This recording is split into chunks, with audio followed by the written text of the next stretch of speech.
പറഞ്ഞായിരുന്നു അതിനെക്കുറിച്ച് വീടിന്റെ കാര്യം. ഞാൻ ഇടയ്ക്ക് എത്തിയായിരുന്നു വീട്ടിൽ. അപ്പം ഗ്ലാസ് മറ്റേ ഇത് ഗ്ലാസ് ഇട്ടായിരുന്നു. അപ്പം പിന്നെ നനയില്ല. താങ്ക്സ് അവർക്ക്. പ്രേക്ഷകർക്ക് അറിയേണ്ട വേറൊരു ആഗ്രഹം കമന്റ്സിൽ വരുന്നത് ഈ നമ്മുടെ രേഷ്മ തങ്കച്ചൻ എന്നുള്ള പേരിൽ നിന്നും എങ്ങനെ രേണുസുതി എന്നുള്ള പേര് സ്വീകരിച്ചു? ഓക്കെ, അത് പ്രേക്ഷകർ കളിയാക്കിക്കൊണ്ടാണ്. പ്രേക്ഷകരെല്ലാം കുറച്ച് എണ്ണം കളിയാക്കിക്കൊണ്ടാണ്. രേഷ്മ, എൻ്റെ പൊന്നു സഹോദരങ്ങളെ, രേഷ്മ തങ്കച്ചൻ എന്ന പേര് വന്നത് എങ്ങനെയാണ്? ആദ്യം നമ്മളൊരു കുട്ടി ജനിച്ചാൽ പേരിടൽ കർമ്മമുണ്ട്, ഇല്ലേ? എല്ലാവർക്കും ഉണ്ട്. ആ പേരിടൽ കർമ്മത്തിന് എൻ്റെ അമ്മയുടെ ചേർത്തിന മോനിട്ട പേരാണ് രേണു. അപ്പൊ എൻ്റെ പേര് രേണു എന്നാണ്, മനസ്സിലായോ? രേണു. 1ാം ക്ലാസ്സിൽ ഞാൻ 5 വയസ്സിൽ എന്നെ കൊണ്ടിരുത്തിയപ്പോൾ എൻ്റെ പേര് രേണു. രേണു തങ്കച്ചൻ എന്ന് മാത്രമായിരുന്നു എൻ്റെ പേര്. എൻ്റെ അമ്മയുടെ ബെസ്റ്റ് ഫ്രണ്ടായ ക്ഷേമ ടീച്ചർ ഇപ്പോഴും പഠിപ്പിക്കുന്നുണ്ടെന്ന് തോന്നുന്നു, റിട്ടയർഡ് ആണെന്നറിയില്ല. ക്ഷേമ ടീച്ചർ എൻ്റെ അമ്മയോട് പറഞ്ഞു, നമുക്ക് ഇവിടെ രേഷ്മ എന്നൊരു പേരിടാം. എനിക്ക് രേഷ്മ എന്നാണ് പേര്. അങ്ങനെ 1ാം ക്ലാസ്സിൽ 6 വയസ്സിൽ രേഷ്മ ചേർത്തപ്പം ടീച്ചർ ഇട്ട പേരാണ് രേഷ്മ പി തങ്കച്ചൻ. രേണു എന്നാണ് എൻ്റെ പേര്. അത് മുന്നോട്ട് വന്നപ്പോൾ എനിക്ക് രേഷ്മ എന്നുള്ള പേര് താല്പര്യമില്ല, ടീച്ചർ ഇട്ട പേരുണ്ട്. അപ്പം അങ്ങനെ അങ്ങ് കൊണ്ടുപോയി. ക്ലാസ്സിൽ പഠിക്കുന്ന പിള്ളേർക്ക് മാത്രമേ രേഷ്മ എന്നറിയത്തുള്ളൂ. ബാക്കി എല്ലാവരും എൻ്റെ കസിൻസും എൻ്റെ വീട്ടുകാരും നാട്ടിൽ രേണു എന്നാണ്. പിന്നെ സുധിച്ചേട്ടൻ വന്നപ്പോൾ രേണു സുധി. അങ്ങനെ ഒഫീഷ്യലായിട്ട് കല്യാണം കഴിച്ചപ്പോഴാണ് ഏട്ടൻ അറിയുന്നത്. ഞങ്ങൾ രജിസ്റ്റർ മാരേജ് ചെയ്തപ്പോഴാണ് രേഷ്മ ആരടി പാവട്ട, ഞാൻ ഏട്ടൻ ഞാനാണ് രേഷ്മ. അപ്പം എന്നോടാണ് ചോദിക്കുന്നത്, നിന്റെ പേര് അതായിരുന്നു, പക്ഷെ എനിക്ക് രേണുവാടി ഇഷ്ടം. അങ്ങനെ രേണു സുധി. രേണു എന്നാണ് എൻ്റെ പേര്. രേഷ്മ എന്ന് ഒഫീഷ്യൽ നെയിമാണ്. രേഷ്മ പി തങ്കച്ചൻ. രേണു എന്നെ അറിയപ്പെടുന്നത്. ഇവരുടെ വിചാരം പുതിയതായിട്ട് ഞാൻ രേണു എന്ന് ഉണ്ടാക്കിയതാണ്. എന്തിന്? എന്റെ ജനിച്ചപ്പം പേരിടുന്ന ആ പേരിടൽ കർമ്മത്തിനിട്ട പേരാണ് രേണു. ടീച്ചറാണ് രേഷ്മ എന്നിട്ടത് പേര്, ടീച്ചറിന് ഇഷ്ടമുള്ള പേരായിട്ട്. ഇപ്പൊ സുധിച്ചേട്ടന്റെ 2ാമത്തെ ഭാര്യ മറ്റേ വീണ പിള്ളൈ. ഞാനതൊന്നും കാണാറില്ല ചേട്ടാ, അതുകൊണ്ട് പിന്നെ എനിക്ക് അതിനെപ്പറ്റി എന്ത് പറയാനാണ്. സ്റ്റാർ മാജിക്കില് വന്നപ്പോൾ സുധിച്ചേട്ടൻ പരിചയപ്പെടുത്തിയതല്ലേ, ആ ഒരു ഇതല്ലാതെ പിന്നെ എന്നെക്കാളും കൂടുതൽ അവരെ പറ്റി അറിയാനുള്ളവർ ചിലപ്പോൾ സുധിച്ചേട്ടൻ്റെ പഴയകാല സുഹൃത്തുക്കൾ കാണും. അവരെ പറ്റി അറിയണമെങ്കിൽ അവരോട് തന്നെ ചോദിക്കാം. അല്ലെങ്കിൽ എനിക്ക് അവരെ പറ്റി ഡീറ്റെയിൽ ഒന്നും അറിയില്ല ചേട്ടാ. അറിയാത്ത കാര്യം നമ്മളത് ഞാനത് ഭാഗവേ മൈൻഡ് ചെയ്യാറില്ല. ഞാനതൊന്നും കാണാറുമില്ല, കേൾക്കാറുമില്ല. എനിക്ക് ഇപ്പം ജീവനോട് ഇരുന്നപ്പോഴാണ് അവർ വരുന്നെങ്കിൽ അതിനൊരു അർത്ഥമുണ്ട് കൊടുക്കാം. നിങ്ങൾ സ്വാഭാവികമായിട്ട് ചിന്തിച്ചു നോക്കും. ഏട്ടൻ ജീവനോടുള്ള ഒരു മനുഷ്യനായിരുന്നെങ്കിൽ സ്വാഭാവികം. കാരണം സുധിച്ചേട്ടൻ പരിചയപ്പെടുത്തിയപ്പോൾ പോലും പറയുന്നത് എൻ്റെ ആദ്യത്തെ വൈഫ് പോയപ്പോൾ എനിക്ക് 2ാമതായി കൊണ്ടുവന്നാണ് എൻ്റെ വാവക്കുട്ടൻ എന്ന് പറഞ്ഞാൽ എന്നെ പരിചയപ്പെടുത്തുക. അത് ഞാനല്ല പരിചയപ്പെടുത്തിയത്, സുധിച്ചേട്ടനാണ് പരിചയപ്പെടുത്തിയത്. പിന്നെ ആ സമയത്ത് സുധിച്ചേട്ടനോട് പറഞ്ഞു, ഇങ്ങനെ ആരോ പറഞ്ഞു എൻ്റെ പേരെന്താ പറയാത്ത, എൻ്റെ പേരെന്താ. സുധിച്ചേട്ടന് താല്പര്യമില്ല അത് പറയാൻ. പുള്ളിക്കാരി തന്നെ മെസ്സേജ് വന്നായിരുന്നു സുധിച്ചേട്ടൻ. സുധിച്ചേട്ടൻ എന്നോട് പറഞ്ഞു കേട്ടോ, എൻ്റെ പേരെന്താണ് നിങ്ങൾ പറയാതിരുന്നത്. അപ്പോൾ സുധിച്ചേട്ടൻ പറഞ്ഞു, എനിക്ക് താല്പര്യമില്ല പറയാൻ. എനിക്ക് താല്പര്യമില്ല. സുധിച്ചേട്ടൻ്റെ വീട്ടുകാർക്കും ആർക്കും, എനിക്ക് സുധിച്ചേട്ടനും താല്പര്യം, വീട്ടുകാരുടെ മോനും താല്പര്യമില്ല. ഇത് ഇങ്ങനെ അവർക്ക് അറിയത്തുമില്ല, പറയേണ്ട കാര്യമില്ലായിരുന്നു. അറിയത്തില്ല ഉണ്ടോയെന്ന് എനിക്കറിയില്ല. അപ്പോൾ സുധിച്ചേട്ടന് താല്പര്യമില്ലെന്ന് പറയാം. പിന്നെ ഞാൻ എന്തിനാണത്, എനിക്കറിയത്തില്ല. സുധിച്ചേട്ടൻ പറഞ്ഞില്ല, അന്ന് പറഞ്ഞില്ല സുധിച്ചേട്ടൻ. പിന്നെ അന്ന് ജീവനോടുള്ള സമയത്ത് ഇവർ ഈ ഇന്റർവ്യൂ കൊടുക്കുക എന്തായാലും ചെയ്തോട്ടെ, എനിക്ക് വിഷയമല്ല. പറഞ്ഞിട്ടുണ്ടെങ്കിൽ നമുക്കൊരു അർത്ഥമുണ്ട്. സുധിച്ചേട്ടാ വാ, അതെന്താ നിങ്ങൾ മറുപടി പറയാം, എനിക്കറിയില്ല, ഞാൻ അവരെ നേരിട്ട് കണ്ടിട്ടില്ല, നിങ്ങൾ പറയുമായിരിക്കും എന്ന് ഞാൻ പറഞ്ഞു. ഇതിപ്പോ സുധിച്ചേട്ടൻ മരിച്ചുപോയി 2 വർഷം കഴിഞ്ഞു. മരണമെന്ന് പറഞ്ഞ സത്യമാണ്, അദ്ദേഹം തിരിച്ചിനി വരത്തില്ല.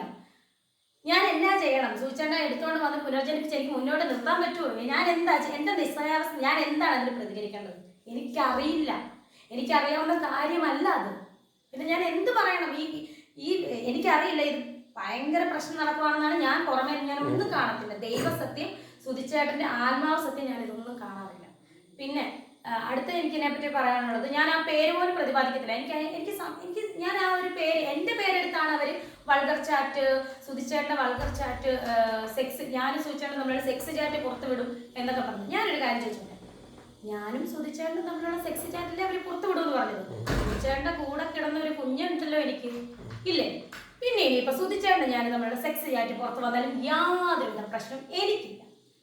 അങ്ങനെ ഒരു സംഭവം ഇല്ല. ഞാൻ ചാറ്റ് സുധിച്ചേട്ടനോട് എനിക്കത് അങ്ങനെ ഞാൻ തമ്മിൽ അങ്ങനെ ചാറ്റ് ചെയ്തിട്ടുള്ളത് ഇല്ലെന്നുള്ളത് 100% എനിക്ക് ഉറപ്പാണ്.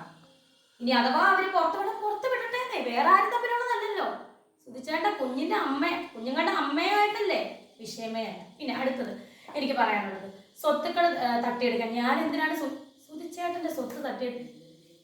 എൻ്റെ പൊന്നെ, അന്നൊരു കാര്യം, സുധിച്ചേട്ടൻ ഉണ്ടാക്കിയ സ്വത്തെല്ലാം എടുത്തോണ്ട് പൊക്കോട്ടെ, എനിക്ക് വേണ്ട. എവിടെ ഉണ്ടാക്കിയിട്ട സുധിച്ചേട്ടൻ സ്വത്ത്? ഒന്നും ഉണ്ടാക്കാന്നാണ് അദ്ദേഹം പോയത്. അദ്ദേഹത്തെ ഒരിക്കലും കുറ്റപ്പെടുത്തിയതല്ല. അദ്ദേഹത്തിന് അതിനുള്ള സമയം ദൈവം കൊടുത്തില്ല. സാരമില്ല, ദൈവം അനുഗ്രഹിച്ച എൻ്റെ സൂചിച്ചേട്ടൻ്റെ ആത്മാവ് എൻ്റെ കൂടെ ഉള്ളിടത്തോളം കാലം ഞാൻ തളരത്തില്ല. ഇത്രയും കാര്യമാണ് എനിക്ക് പറയാനുള്ളത് ഈ ഒരു വിഷയത്തിൽ. ഞാൻ അവരുടെ പേര് പ്രതിപാദിച്ചിട്ടില്ല, എനിക്കതിൻ്റെ ആവശ്യമില്ല. എൻ്റെ പേര് പ്രതിപാദിച്ചുകൊണ്ടിരിക്കുകയാണ് സോഷ്യൽ മീഡിയ. ഞാൻ അറിഞ്ഞത് അങ്ങനെയാണ്, ഞാൻ കണ്ടിട്ടുമില്ല. ഇനി തല പോകുന്ന പോലെ ഇനി ഒരു 100 ഇന്റർവ്യൂസ് വന്നാലും രേണുസുതി തളരത്തില്ല. രേണുസുതി ഇങ്ങനെ തന്നെ നിൽക്കും. കാരണം ആ മരിച്ചുപോയ വ്യക്തിയെ പറ്റിയാണ് ഈ അടിസ്ഥാനരഹിതമോ എന്തുമാകട്ടെ അടിസ്ഥാനരഹിതമില്ലാത്ത കാര്യങ്ങൾ പറയുന്നത്. അദ്ദേഹത്തെ മുന്നിൽ കൊണ്ട് നിർത്തിയിട്ട് എനിക്കൊന്നും തിരിച്ച് പറയാൻ പറ്റത്തില്ല. എനിക്കറിയാവുന്ന കാര്യം ഞാൻ നിങ്ങളോട് പറഞ്ഞു, ബാക്കിയുള്ളതൊന്നും എനിക്ക് ഈ ഒരു വിഷയത്തെ പറ്റി എൻ്റെ ഒരു ശരിയെന്ന് പറയുന്നത് ഞാൻ ചെയ്തു, ഞാൻ പറയുന്നു. ഒരു ക്ലാരിറ്റി കൂടെ ഒന്ന് കൊടുക്കാവോ? കാരണം ഒരുപാട് ആൾക്ക് തെറ്റിദ്ധാരണയുണ്ട്.